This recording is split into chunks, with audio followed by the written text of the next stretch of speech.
Magandang tanghali po. Oras na para sa maiinit na balita.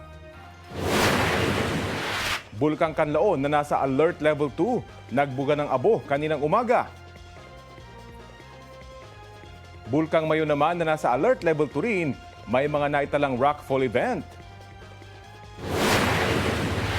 Masamang panahon, ramdam sa ilang lalawigan sa Visayas at Mindanao dahil sa easterlies. Amihan, easterlies at shear line, magpapaulan uli sa bansa ayon sa Pag-asa. Alamin, bagong sistema sa pahalik sa imahe ng Jesus Nazareno, ipatutupad para bumilis ang usad ng traslasyon.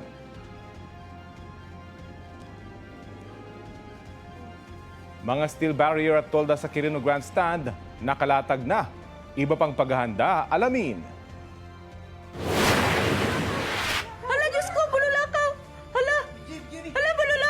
Ang namatang liwanag sa Valencia, Negros Oriental, bulalakaw nga ba?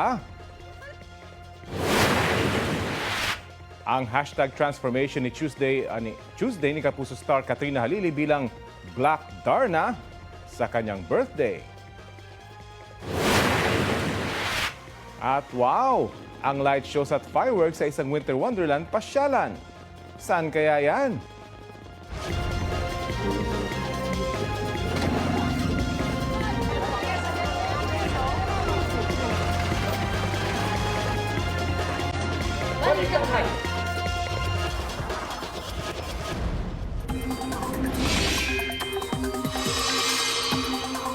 Naperwisyo ng baha ang ilang lugar sa bansa dahil sa masamang panahon.